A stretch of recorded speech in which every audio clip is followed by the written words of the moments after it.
Welcome to the show. My name is Charlton with Big C. This is Charlton and Big C Sports coming to you worldwide on the iHeartRadio network, the number one network in the United States. And also Big C Sports has been voted the number one sports show in the universe, according to Big C and those good old boys down south. I also want to say bienvenidos to you and Latin America. Thank you so much for following Charlton and Big C Sports. Today is January the 11th, 2017, and thank you also across the pond in London, England, as well as Paris, France, and of course love my people from Canada, so thank you so much, Canada.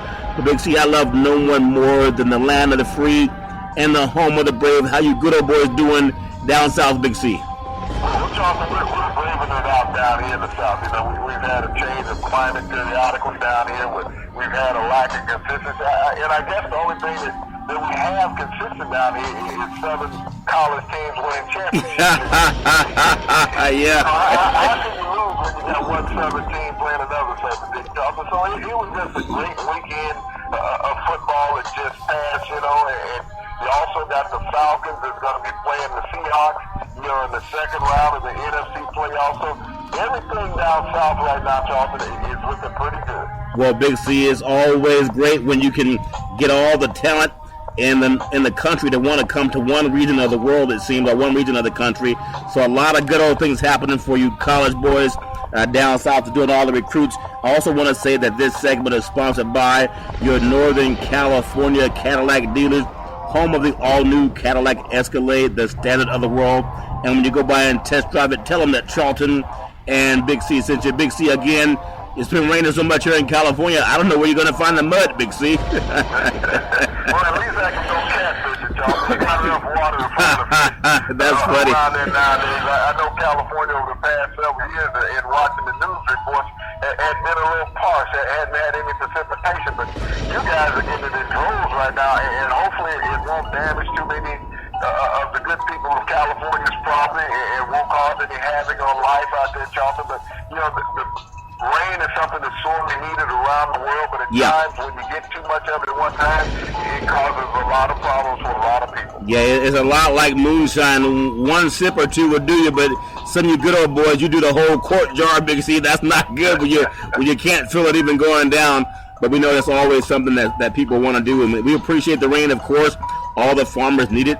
In fact, just running throughout California, there's a lot of farms that have water for the first time in a long time. If you believe it or not, some communities have even run out of water, which you wouldn't think it because we take so much granted that we have water forever. But there's some small farming town communities throughout northern and central California, some by the name of Orange Cove, some by the name of Porterville, that have actually run out of water, and they've had to have water bottled in. And we're right next to the Pacific Ocean, Big C. I don't know, but we're just a lot of things we take for granted. But water, we don't have that. Then maybe we should be trying to find a place to live on Mars, Big C. But speaking of water, I know you good old boys have a lot of that in abundance, and we just had the greatest, I would say one of the top maybe 3 or 4 national championship games, I would say, in the history of college football. I'll still go back to the great game that was played by USC in Texas that went down to the wire and won in the last few seconds. Same as this game. That just had USC snapping a 35-game win streak. I think Alabama's win streak was snapped at 27, Big C. So for that matter, it's just a matter of how many games were won. But if you could wrap up again, you talked about the talent in the South. What does it mean to you? How would you rank that national championship game, Clemson and Alabama, among some of the best you've seen, Big C? Well, Charlton, I put it to you this way. The last 4 minutes of that game were epic. Okay? Yeah. They were as good as any last 4 minutes in any football game that you're going to see on the college level.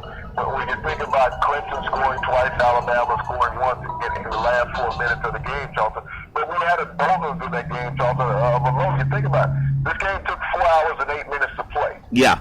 4 hours and 8 minutes to play, Charlton. That's a long time to keep some young men out on the field, and you didn't score 60 points in the game. Yeah. So, you know, as far as production point-wise, it wasn't there. It's the last 4 minutes of the game that will make it epic for everybody in remembrance.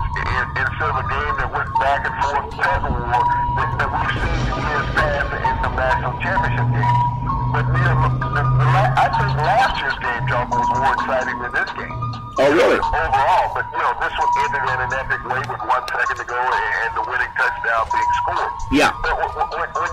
college football in totality, and I've looked at the last couple of shows that we've done, okay? And you can turn on the television now and watch our shows being replayed on the television. As far as the things that we talked about, we talked about the huge bonus that Dabo Swinney received, okay? And that's all over television today. We Oh, wait. Are you saying he cashed a check already, Big C? The banks are clear. We talked about Bo Scarborough being injured, the running back for Alabama, playing for free. Yeah. The coaches made these huge bonuses. Bo got nothing, okay? He may have gotten a cold sandwich on the plane, but he got nothing. Yeah. And he got a broken leg, but the coaches are celebrating the deposits in the bank. And so when we look at this free labor thing, and even the NCAA, Charlton, is coming out today, talking about the potential of making a super conference. Okay? Yeah. This is the NCAA saying, hey, we got to find a way to make more money. We're not making enough now. We have to find a way. Now, I always look at the NCAA, Charlton, and we look at, they say players are doing it, and this is what Dabo Swinney should do. He said, okay, I don't need the $1 million bonus. Let me go in and take some master's classes. Let me work on my master's, okay? Yeah. Give me some free semesters to work on my education, okay? Get my doctorate. I want to have the free classes so I can go get my doctorate instead of you paying me this bonus for me, winning this national championship. Yeah. The players want it. I just have to stand up. Yeah, I was going to ask you how many plays and touchdowns Dabo Swinney scored. I didn't see him score any touchdowns this season. So, but we don't hear this talk in the national media. Why don't you pay a coach like you pay a player? You let him continue his education during the time that he's at the university and only give him a stipend. Yeah. Okay? Now, don't give him millions of dollars, give him a stipend because the players are the true laborers out there. When you get enough talent, Charlton, in any one place, you don't need a great coach because that talent will rise to the top. Okay, because you can look at any level of sports, whether it's high school, college, or professional. Yeah. And on professional, you have great talent across the board, but some teams have more depth than others. And if we compare college football to the NFL, when we look at the Dallas Cowboys, do they not have the same coach and owner that they had the past 2 years? Yeah, same guy. The difference was two young rookies that they brought in, Ezekiel Elliott and Dak Prescott. They had the same quarterback, same coach, same owner. Same offensive lineman, the same receivers. But it's about the individuals that you bring into an organization to make it better. Yeah. And when you look at Alabama, this was a team that hadn't lost a game basically in 2 years. They lost one game in 2 years, going into that national championship. Jalen Hurd was there. Lane Kiffin was there, okay? Yeah. Lane Kiffin took 3 consecutive quarterbacks to the playoffs. Think about that, 3 different quarterbacks. So people want to knock Lane Kiffin from leaving. Nick Saban's ego got in the way and kicked him out of the house, saying, I don't need you to do this. Yeah. But ironically, he did. Without Lane Kiffin, he couldn't win the national championship. They can say anything they want about the defense and the lack of productivity of the freshman quarterback, but the key cause of that whole thing was not Jalen Hurd, but Lane Kiffin not being there. Yeah. And on the flip side, listen, Charlton, Dabo Swinney, back-to-back national championship appearance, winning in his second. What is the common factor that he will not have next year in that scenario? He'll probably have one, but it won't be the same African-American quarterback that he had in Watson, Big C. He will not have Deshaun Watson. He will not have Mike Williams. He will not have Greg Dahlman, the running back. He will not have the tight end. So the key elements of that offense will not be there. Now, you'll really get a test of Dabo Swinney's coaching ability, Charlton, without having those key elements within that system at Clemson. So will he be that great coach? I'm going to steal a line from Terry Bradshaw saying, what? I don't consider him a great coach. Okay, we're going to find out next year whether he's a great coach or a great coach. Well, I think the answer is already known to that, Big C. But you brought up something about how it's so inconspicuous where everybody tacitly consents to this free labor. And it's funny because we have this transition in power, and I also want to congratulate President Obama and just the class that we have in the White House. There's a lot of class, and sometimes we realize that we can take things for granted until it's gone. And to see the way he's such a graceful person, and not only is he a lawyer, but he's a scholar, someone who's very well read, and someone who has the mannerisms to deal with different cultures and also different countries. And you contrast that with this knee-jerk reaction. Guys always on Twitter at midnight tweeting to people in the paper when he should be focused on what's going on in the world, Big C. Had the final chance to say, after denying it for a couple of weeks, that Russia interfered with the United States election, okay? And how Putin, and they were laughing about how Donald Trump is such a pushover. But Donald Trump has business ties with Russia that he doesn't want to reveal yet. But here's a guy saying he's going to be tough on crime and tough on building up our military again. And the same people that he had to trust for national intelligence, he doesn't believe them more than he believes Putin because he has business ties with Russia. Now one of these good old boys that are still believing him, I understand they've been hoodwinked. Big C, your thoughts? Well, Charlton, I don't think that they realize that they've been hoodwinked. You know, America will realize that, Charlton, in the next 6 to 18 months. Yeah. How bad a scenario that they've put us in believing this snake oil salesman that he's become the president-elect, and he's going to be the leader of the free world. Yeah. But when you take billionaires and put them in your cabinet, you're taking people who don't understand the people that he was going out there talking to, saying, hey, I'm going to make America great again. Yeah. And these people, they're going to become the left out. They're going to feel real quick how downtrodden it is when billionaires look after billionaires, Charlton. Yeah. You don't know anything about the person who makes $35,000 a year, $25,000 a year. They don't understand that because they make that an hour. Yeah. Okay? Or less. So that type of money is meaningless to them. So them being concerned about those Americans, those lower income Americans who are scraping by paycheck to paycheck. Yeah. That's not the concern. When you say you're going to bring jobs back to America, Charlton, what type of jobs can you bring back to America? I think that's the picture that everybody missed. When we're going to bring jobs back to America, what kind of jobs are you going to bring to America? I mean, all the sports jobs are filled. Okay? Yeah. And every time somebody gets a job in sports, somebody loses a job. We just had closing. We're going to have closings next month, Charlton, of two of the largest national retailer chains in America. They're going to close over 100 stores between them. Yeah. We're talking about Macy's and Sears. So is he going to make a call to Macy's and he's going to make a call to Sears and say, you can't close those stores because you're losing money, because people now are shopping online? Is he going to call the internet? Is he going to call AOL, Yahoo, Google, everybody out there, Charlton, and say, you got to shut down the internet because too many people are shopping online from the comfort of their home, and they can have it shipped to them and shipped back if they don't like it?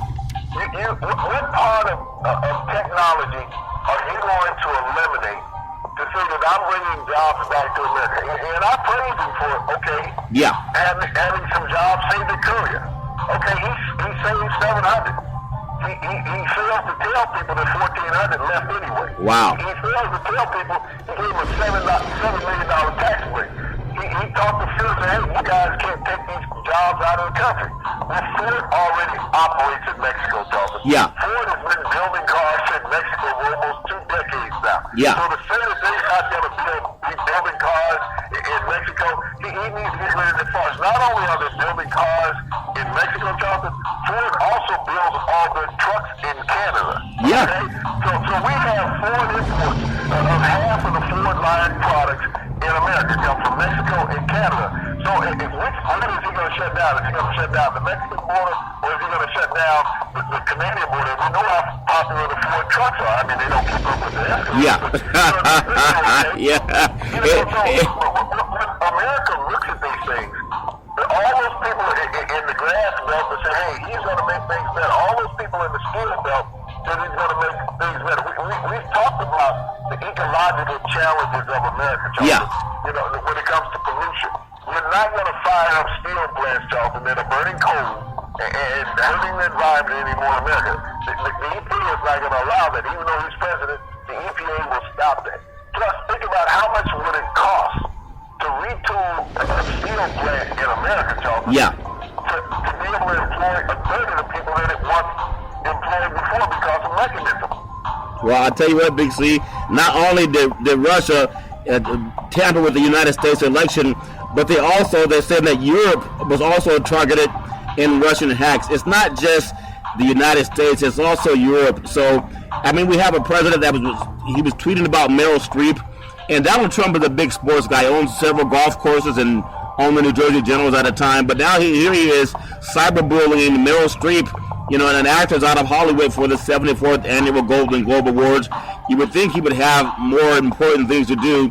But ironically, I've been noticing, even Big C, I know you drive that big Escalade, so you probably just say fill it up. You don't even know how much gas is going in that thing. But I know there's gas. I want to make this point. Yeah. You talked about Meryl Streep. You think about the American Civil Liberties Act, okay? Yeah. For disabled people in America, and even around the world, Charlton. And we had several years ago with Donald Trump out mocking a disabled reporter, and now he's lying to everybody. Yeah. He ran ads during the presidential campaign about him mocking this reporter and even saying the reporter's name, Charlton. Yeah. This man has a physical infliction from birth. Yeah. Okay? Yeah. And here he is mocking. This is a man that's supposed to be representing America. Yeah. But when you're talking about disabled Americans, forget about Meryl Streep. She can handle her own. Yeah. But you're out there mocking the disabled. And you're saying that you're the president of the people. Yeah. And that disabled people don't like Charlton. Think about how many disabled veterans we have in America. Yeah. Okay? Yeah. You think about the deplorable injuries that they've suffered during war. Not just the Middle East War, but World War II, the Vietnam War. We still have veterans living Korean War. And so when you mock one, Charlton, you mock them all. Mock them all, yeah. And I think about back during his campaign when he said he was going to donate $1 million to the veterans, organization. Yeah. They still haven't got the dime. Oh, he hasn't. You mean that Dabo Sweeney got paid faster than the money he said he was going to get, Big C? The veterans have not received a dime from Donald Trump. So, he built the campaign on lies, distrust, and hatred, okay? And that shows you how many people in America still live that way and believe that. Wow. That lies, bigotry, and hatred are still part of the American fabric. That's how he got elected. He didn't get elected on policies because we still haven't seen any policy. Yeah, and that's what you elect your political leaders on is policy. Yeah. What they can do for you. You don't tell me I'm going to make America great. I'm going to bring back jobs. I'm going to build a wall without a blueprint. Yeah. He has none. Well, ironically, Big C, I was talking to several other people, just having conversations, guys that got hurt playing sports, like the kid at Alabama that broke his leg participating in free football, in Scarborough, in free football for him, broke his leg. It cost money to fix that leg. I think they're even saying he doesn't even need a cast, which is unheard of.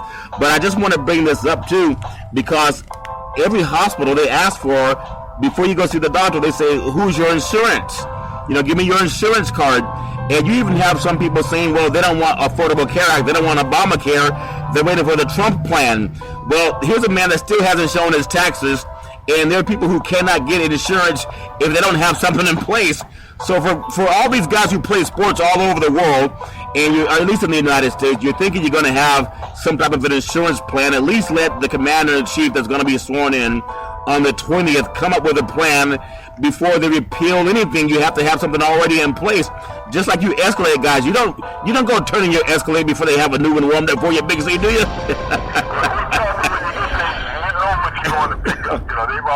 They've called you and everything. And so I love the point you made about this Affordable Care Act. Yeah. Because we're talking 20 to 30 million Americans that are relying on this. Those people who are in the upper echelon of America who make over $100,000, they don't have to worry about health insurance, Charlton. But we looked at those people who could not afford health insurance. People who had adult children that were under 26 years of age that can still stay on their plan, Charlton. So if you repeal Obamacare, what about that cancer treatment patient, Charlton? Yeah. What about that dialysis treatment patient, Charlton, that are receiving medical coverage, because of Obamacare, and they couldn't be denied with these afflictions? What about that heart patient, Charlton, that needs it? These are the things that America's not looking at in the bigger picture. So you take away Obamacare, repeal it. Their insurance goes away right away. They can be denied treatment, Charlton. I know it. So if you had a month, what's today, Wednesday? Today's Wednesday, yeah. So if you have a Thursday dialysis treatment, Charlton, and Obamacare has been snatched out, you show up for your dialysis appointment, we can't treat you, you no longer have insurance.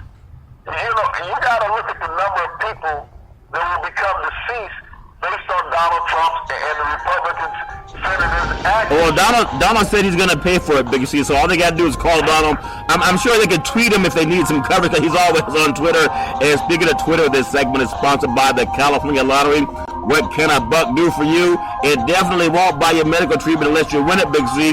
But just talking about winning and teams that win, I want to step into the world of college football again, because in the FCS coaches poll, which is Division II, R1AA, James Madison finished number 1 in the country at 14-1, followed by Youngstown State 12-4, North Dakota State, they were 12-2. Number 4, Eastern Washington finished at 12-2. Again, this is also free labor for these universities, even though they're not getting the same money that the Power 5 conferences are getting. They're still playing for free, and all the coaches get paid, and the presidents get paid, and the schools get paid. They get a bonus when they get sponsorship to cover them at a bowl game. Number 5, Sam Houston State finished 12-1. Number 6, Jacksonville State at 10-2. Number 7, South Dakota State at 9-4. Number 8, Richmond at 10-4. Number 9, the Citadel at 10-2. And number 10, Chattanooga at 9-4. Big C, we talked about, and you brought it up before, and sometime I was thinking, yeah, maybe you're just stretching, but you were saying they're going to expand the playoffs even before they even had the BCS playoff. When we had Florida State playing Tennessee, you were saying they were going to expand it. And all they're going to do is do what Chris Ault originated back in Nevada, I believe back in the 70s, when he helped start the playoff setup that we have now. It's already expanded in the FCS or Division II. Is Division I going to handle that same type of programming where they will just follow what's already being done, Big C, without pay again? Well, Charles, they're going to follow the blueprint. If you look at the original playoff format that started in 1AA football, as you said, back in the 70s, Chris Ault, I believe he says his name was, the head coach. He also, Charles, implemented the overtime rule in college football. So you think about the blueprint that, 1A football started. Yeah. The Division I football, with his overtime rule. Yeah. So that we no longer would have ties or potential ties in college football games. The NFL adapted it also, Charles. So you think about that legacy. And now, they started the playoffs with 4 teams as 1AA originally gave with 4 teams, Charles. Yeah. They're going to go to 8 within the next 2 years. It's there. Yeah. But you go to 8, Charles, you can't stop with 8, okay? Yeah. You cannot. You automatically have to go to 12 if you go to 8. So Big C, let me ask you this question, and we'll also acknowledge some of the other programs. I'll finish up with Wofford. They were 11, ranked number 11, 10-4. North Dakota 9-3. Number 13, Villanova 9-4. Imagine how good their basketball team is, and their football team plays division. Not the same type of level of success, but Villanova again won the national championship last year. They're also ranked in Division II. Number 14, Charleston Southern. Number 15, the great Grambling State University at 12-1, and they were coached by the best coach in college football history, Eddie Robinson. Number 16, Central Arkansas. Number 17, New Hampshire 8-5, Lehigh 8. Number 18, number 19, North Carolina Central, followed by number 20, North Carolina A&T, and the final 5 in that: number 21, Cal Poly, San Luis Obispo. Number 21, San Diego. Number 23, Sanford. Number 24, Weber State. And number 25 was Montana. And that's another segment of football, Big C, that a lot of people don't even talk about. But the reason that it would be so easy to pay these players, even the minimum wage, is because they're generating income for the university, Big C. So for anyone that says we don't have the money to pay these athletes, are you saying that Nick Saban would not coach for less than $7 million? He wouldn't take $300,000 to coach the Crimson Tide because it's hard as in the program, Big C? When you talk about universities making money off of players, if you ever walk into any bookstore or on campus or any gift shop at a stadium, what do you see hanging around in there? You see the jerseys of the starters. And I guarantee you, if you were in Clemson, that you're going to see Watson's jersey. Yeah. You're going to see Bowman's jersey. You're going to see, the top defensive lineman, the top receivers. So wait a minute, Big C. You're saying that the University of Clemson, they can profit from Deshaun Watson labor on the football field and from selling jerseys, and he can't get any money from that? Is that what you're saying? They profit in every way, Charlie. The rules faces on the programs, okay? But when you put the banners around the stadium and on campus, around town. When you put up a billboard, come to a Clemson game, you don't see Dabney up there. You see the top players. Same as in Alabama, Tulsa. Yeah. Yes, everybody knows who Nick is, but they don't have a Nick jersey, a Nick Saban golf shirt in the script shop. Yeah. You'll see Jalen Hurts jersey. You'll see Bo Scarborough. You'll see Allen. You'll see Robinson, the big offensive tackle.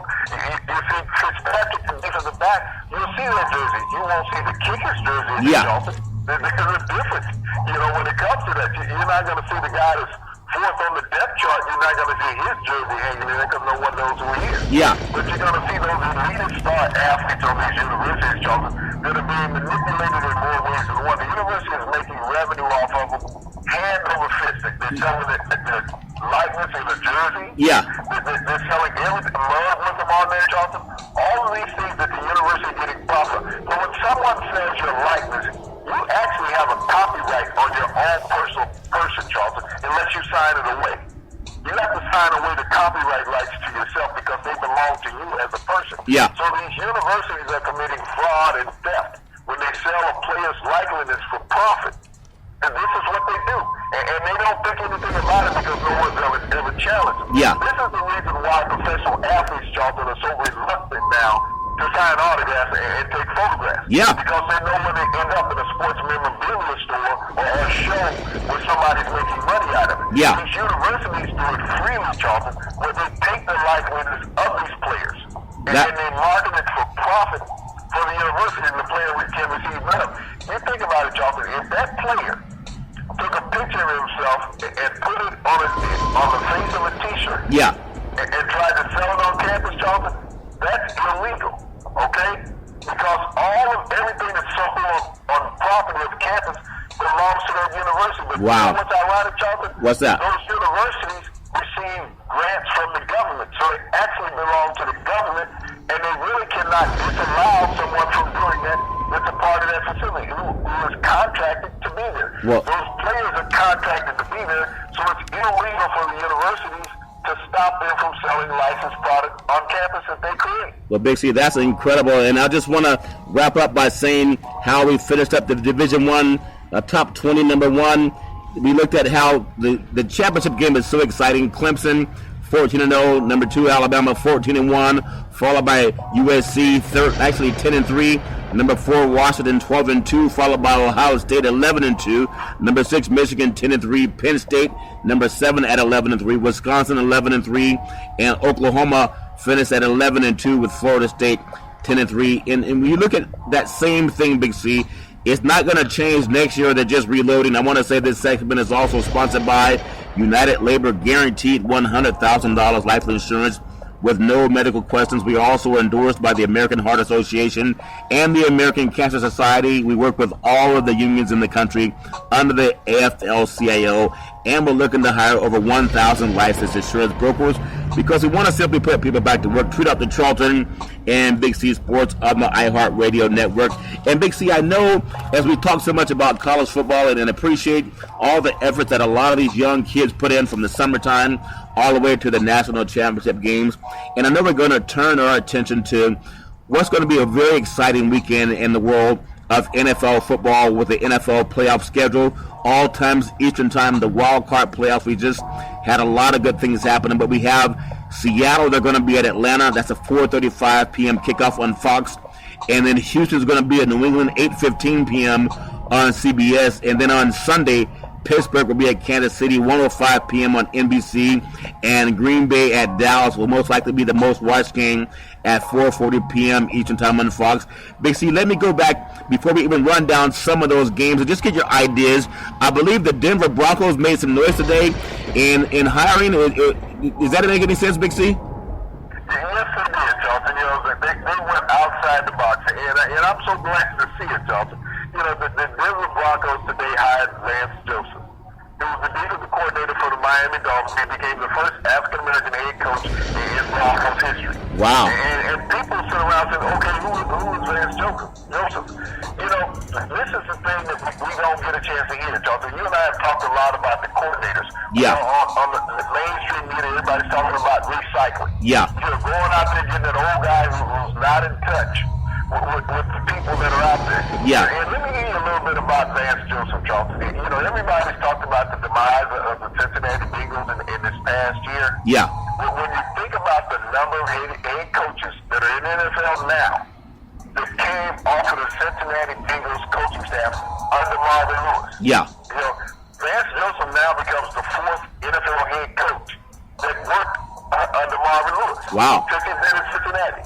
He was the defensive coordinator in Miami last year, but 2 years ago he was with Cincinnati. They would not let him out of his contract because John Elway wanted to hire him then, you know, when he hired Kubiak. Yeah. You know, he could not get him because Cincinnati wouldn't let him go. But you think about it. People talk about Marvin Lewis, and when you look at what he's lost, Charlton, over the last 2 to 3 years, as far as players and assistant coaches, he has been the feeder for the NFL, you know, as far as making other teams better. Yeah. And no one gives him credit for it because if it was Bill Belichick's staff, think about this. Bill Belichick has had coaches go out and be non-successful, Charlton. When you think about Romeo Cabell, you think about the guy who went to the Jets before Mangini.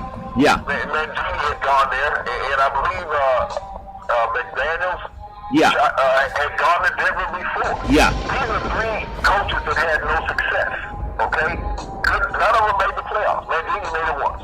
But they couldn't make the playoffs, Charlton. But when you think about the people that have left Marvin Lewis that have made the playoffs, Zimmerman has left there. You know, he's made the playoffs. You know, Jackson didn't have a great year in Cleveland, but, you know, it's going to be tough for any coach. Oh, yeah. When you look around the coaching bodies that have been there with Marvin Lewis, and now that Joseph is getting the job, I really appreciate the NFL, and especially John Elway. Yeah. You know, John Elway was an offensive-minded guy who played against some of the best defenses in the history of the NFL. Yeah. But he knows what it takes to win, that you got to have a great defense. And so that's what he's doing. That's where his team's strength is. He has a tremendous defense. He wants to keep that intact. Yeah. Now all he has to do is go out and find a quarterback and a running back that can play, and Denver will be right back on top of the heat. And let me add this too, Big C. I know as a player, John Elway wasn't necessarily all that liked because he's so competitive. But he was a dominant athlete at Stafford. He was also drafted as a baseball player in the major leagues, and also one of the better players in the history of California preps. Do you notice how Elway did not need the Rooney Rule to make a choice to hire somebody, and he did it fast, Big C. He didn't wait until the Super Bowl was over and gave more good old boys a chance to come in and say, well, who's going to be here? He gave this guy his whole total confidence right now. And John, you know, Elway's led the Broncos to 2 Super Bowls in his 3 seasons there, Big C. And I say that because he's younger than some of the old good old boy mentality.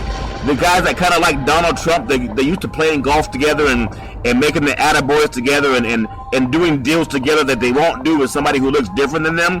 So I want to compliment John Elway and not waiting until all these good old washed-up coaches are finished with the playoffs, Big C, before he decides if they're going to have an opening. He's decisive in his decision-making, and that's why I think the Broncos will be on top again in football. Does that make any sense? Look at how we look at it. We talk continuously about going out and recycling these coaches that are too old, okay? Yeah. That are not in touch with the modern-day player. I'm not in touch with the modern-day player, John, but I understand them by being a former athlete. Yeah. But I'm not in touch with. I couldn't go out there and deal with a 23-year-old kid today. I really couldn't. But if I'm 65 or 70, I definitely don't understand their mindset and their social makeup. Yeah. And it wouldn't make any difference what race they are, Charlton. Yeah. I just don't understand that. But, you know, to go and get Joseph, who's been in the game, Charlton, and think about it. You know, he played at the University of Colorado. He played there in the 90s. The Buffaloes, when they were good, yeah. He's not that far removed from the game. Yeah. So he understands the Colorado area, that makeup there, so he's supposed to sit that way, spending 4 years in college, and now coming back as a head coach. And think about the defenses that he coached while he was in Cincinnati, Charlton. He coached some of the top defenses in the league for a couple of years while he was in Cincinnati, so he has that base. Look at what happened in Miami this year, Charlton, with him as defensive coordinator. They made the playoffs for the first time in over a decade. So he had a lot to do with that. He turned around that defense in Miami. So John Elway knows what he has in this young man because he's known about it since John was a player in the NFL. Yeah. John wasn't playing while this young man was at the University of Colorado, so they most likely had some interaction during that time because Boulder and Denver's, 42 miles away from each other? Yeah. So they got a chance to see each other in person back when he was a young man. John liked his character then, and he really appreciates his character now, and especially his knowledge to give him the opportunity to be in one of the flagship organizations in the NFL. My hand goes off to John Elway for making this move, not being status quo, saying, I got to hire a white guy because that's all that's qualified. Yeah, and I think, and I commend him too, because he didn't play that game where they flew in 7 black coaches and told all of them, this is just for show. And he didn't play that game that a lot of the good old boys play. And no matter what color you are, everybody deserves equal opportunity to live on their own merit, to live on their own winning streak, their history. But if you don't give people a chance, and we know a lot of it's just a farce, so congratulations on that. I also want to say this segment is sponsored by One Life America Life Insurance. We're the leaders in the country when it comes to final expense. We're also looking to hire over 1,000 licensed insurance brokers because they simply want to put people back to work. Also for athletic insurance, we're offering athletic insurance. Tweet out to Charlton and Big C Sports, whether you're a pro team or a college or even high school team, we can get you covered. And I want to bring this up, Big C, as we get ready to wrap up our show today, and I appreciate so much about this football weekend, and I think the game with Green Bay is so intriguing as they're going into Dallas, and I know the point spread in Las Vegas, they have the Dallas favored by 5 points, and Green Bay, it's an over-under 52, and I think something just odd about this game. I don't feel as confident for Dallas as I did before they went into the Philadelphia game and they turned off the engine, and after the first series of plays, Big C, they kind of gave it up. And as you know, the game, just watching Clemson and Alabama, you can't let your foot off the gas when you have somebody down. And I think Jerry Jones, I know they want to find a way to get Tony Romo in there just so they can say he played, even if he doesn't make that publicly. I think by getting Tony Romo in there, it killed the chemistry. You know, he brought the ex-girlfriend in to meet the wife, the new wife that had him winning and had him all cleaned up, and he brought the ex-girlfriend in because he felt guilty or whatever. I don't have the same hope and belief that Dallas can handle the hottest team in football right now in Green Bay. I may be wrong, but do you think the chemistry, just like Nick Saban, you know, he took his foot off the gas by letting go of Lane Kiffin, and he thought that he could bring in somebody else and have the same success. I think Jerry Jones did the same thing when he played Tony Romo against Philadelphia. Dak Prescott hasn't played a game basically in 3 weeks, Big C. Your thoughts? Well, he actually killed Dallas in Super Bowl hopes, Charlton, when he benched Dak Prescott. And he did bench him in that game. He didn't sit him down. He benched him because he wanted to see Tony Romo. He wanted to see if Tony Romo could do something in this offense that it wasn't all Dak Prescott. This Dallas Cowboys team, Charlton, had been all in with Dak Prescott. Everybody, all the veterans. You know, he was one of them. He was their guy. You never heard these veterans talking about, well, when Tony gets healthy, he's going to be back in the lineup. You never heard that once during this regular season from any Dallas Cowboy player. Jason Witten, his homeboy, his buddy, yeah, they hung out together everywhere. Jason Witten never once went to bat for Tony Romo during the season for the Dallas Cowboys. He didn't.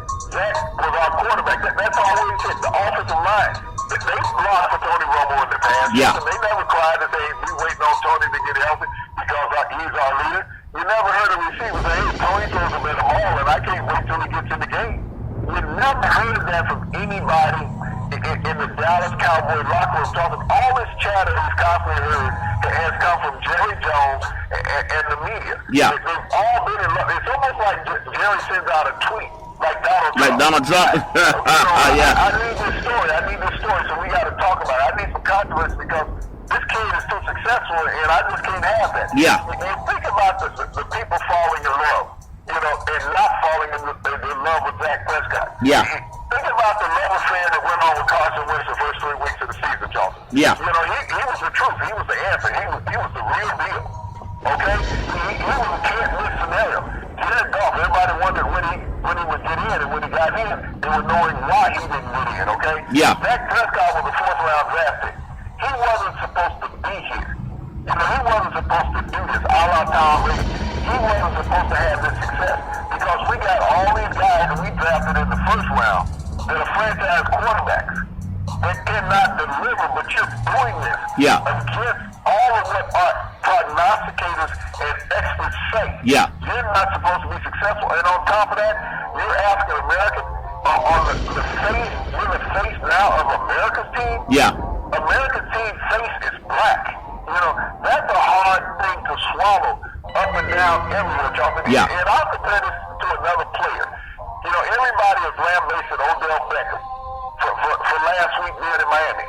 The last time I recall seeing that photograph, there was a whole receiving corps of the Giants on that boat.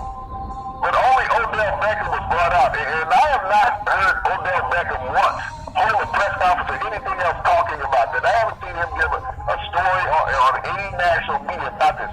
But they're still writing the story on Odell Beckham. And let me give you a point about that game with Green Bay, who was going to beat Dallas. Yeah. I remember the last play of the second quarter, okay? Yeah. And the Giants had something like 5 defensive backs out on the field. Yeah. I didn't see any of them wearing 13. No.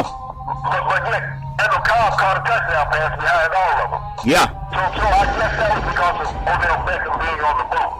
Okay? Well, yeah. And then I saw this quarterback wearing number 10 for the Giants, all right? So he threw a couple of interceptions in the game. Yeah. And neither one were in the direction of Odell Beckham. Yeah. But Odell Beckham, it was his fault that the quarterback couldn't get the ball to the receivers, but got it to the defensive back of the opposing team. Yeah. It was Odell Beckham's fault that the 5 giant defensive backs couldn't keep a Green Bay receiver behind him on the last play of the second quarter going into halftime to give Green Bay the lead. All this was Odell Beckham's fault because he had been in Miami. Yeah. Well, he was distracting everybody from doing their job.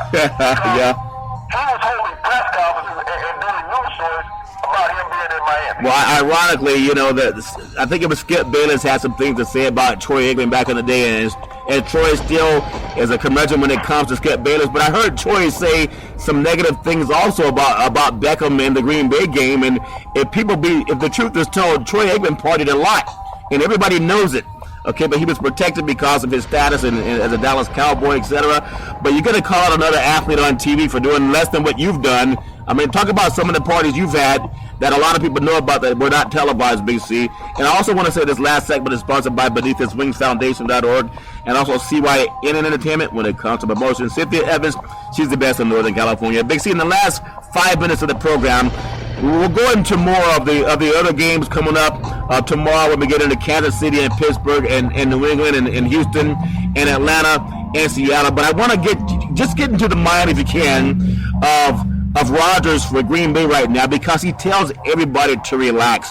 But you notice he doesn't relax. He never lets up. Here's a guy throwing touchdown passes at the end of the first half with 2 seconds left, unlike Jerry Jones, who takes this guy out of a game, who get them to where they haven't been since the early 90s, Big C. And he can't just turn it on the way Jerry Jones might want him to, Big C. I think Jerry Jones' hope is that Romo can come in and after a year and a half of not playing football and a broken back, that he can compete with Aaron Rodgers. But what's in the mindset of Aaron Rodgers seeing that the biggest challenge actually put their players to sleep and let them off the hook for 3 weeks, and you can't come back when you're that rusty? Your thoughts? Well, Charles, what I see with Aaron Rodgers is what I see in all the other starting quarterbacks going into the playoffs this year. They all played in the final week of the season. Yeah. They were all competitive. They were all sharpening their skills, Charlton. They were staying on top of the game. And when you look at what Aaron Rodgers has done during this 7-game stretch that they've been undefeated with Green Bay, I mean, he gets a lot of the credit, but you got to look at the defense. Yeah. The defense cut their point production in half during these 7 games. Yeah. They cut it in half of what they were giving up, and they only gave up, 10 to the Giants? Yeah. So this is a defense that's on fire. Everybody's going to give Aaron Rodgers credit, and rightfully so. Yeah. I mean, right now he's throwing the football as good as any. And let me ask you, why didn't Coach McCarthy sit down Aaron Rodgers the way Jerry Jones ordered for Dak Prescott to be set down with the best record in the league? Well, that's the difference between intelligence and being egotistical, Johnson. And that's all it is. Jerry Jones, as rich as he is, being the owner, the general manager, and the head coach, you can't be successful. I mean, you think about the Dallas Cowboys. When his son took over last year as the general manager, what happened this year? Yeah. They started winning. Yeah. They took some of the responsibility away from Jerry, where all he's doing is holding press conferences, and you got a football person making decisions. Yeah. Instead of an egotistical person making decisions. That's the reason why they have Dak Prescott, and the reason why they have Ezekiel Elliott. Think about it, Charlton. If Tony Romo had a last year? Yeah. The Dallas Cowboys wouldn't have Ezekiel Elliott. Yeah. If he had stayed healthy, they wouldn't have Dak Prescott. So vicariously through his injury, they got both of those players. Yeah. But Aaron Rodgers, Charlton, when you think about it, when things were bad in Green Bay, no one talked about benching Aaron Rodgers. No. When they lost 4 consecutive games, they would never cry that Aaron Rodgers got to go. He got to go to the bench. And who the hell ever backing him up? That's who's going to play. Yeah. Okay? You never heard that cry. You didn't hear that cry in Atlanta when Matt Ryan went on a 3-game losing streak with Atlanta. Yeah. After the starting of the season on Friday. Russell Wilson, Seattle was 1-3. No one said bench Russell Wilson. You didn't get that. We're talking about the playoff teams, Charlton. Yeah. That are out there. When Ben Roethlisberger went down, and even when he was struggling, he loses to Philadelphia. No one said bench, Yeah. Ben Roethlisberger. They did not say that, Charlton. Only places they talked about benching a quarterback all season, not just the owner, but the national media. Yeah. Kept saying, you got to bench Dak Prescott. We cannot let this rookie black quarterback be this successful. Now, when you think about it, Charlton, only 3 rookies have ever started in the NFL and taken their teams to the playoffs. Only 3. Dak Prescott is the 3rd. Yeah. Because Ben Roethlisberger was the last. So when you think about the rarefied air, to have a rookie quarterback take his team to the playoffs, and the first one, Charlton. Yeah. The first one to do it was an African-American quarterback. Sean King with the Tampa Bay Buccaneers. Yeah. Was the first rookie quarterback to have a winning season in the NFL and take his team to the playoffs. All these great quarterbacks throughout NFL history had never done that. Sean King was a second-round draft pick out of Tulane. Took the Bucs to back-to-back playoffs in his first and second year in the league. Ben Roethlisberger was the 3rd quarterback taken in the first round. Wow. He was drafted behind Rivers and Manning. Yeah. Okay? Well, I tell you, I tell you, Big C, there's so much interest in this game from a Las Vegas point of view, because obviously you put the money on Dallas because they had the best record. But if anyone who's non-biased would say who has the most momentum, who has the best momentum right now, I think they would all turn green, Big C. And I want to say, speaking of turning green, every Monday through Friday at 5 o'clock p.m. Pacific Standard Time worldwide, follow Charlton and Big C Sports on the iHeartRadio network, the #1 network in the United States. And we also want to say there's no excuse for domestic violence. If you know any woman going through that garbage, just call 911. She shouldn't have to go through that garbage on her own. Also, I want to say every Monday through Friday at 5 o'clock p.m. Pacific Standard Time worldwide, follow the iHeartRadio network with Charlton and Big C Sports. And as we always tell you, we thank you, we appreciate you, and we hope that you have a super fantastic day.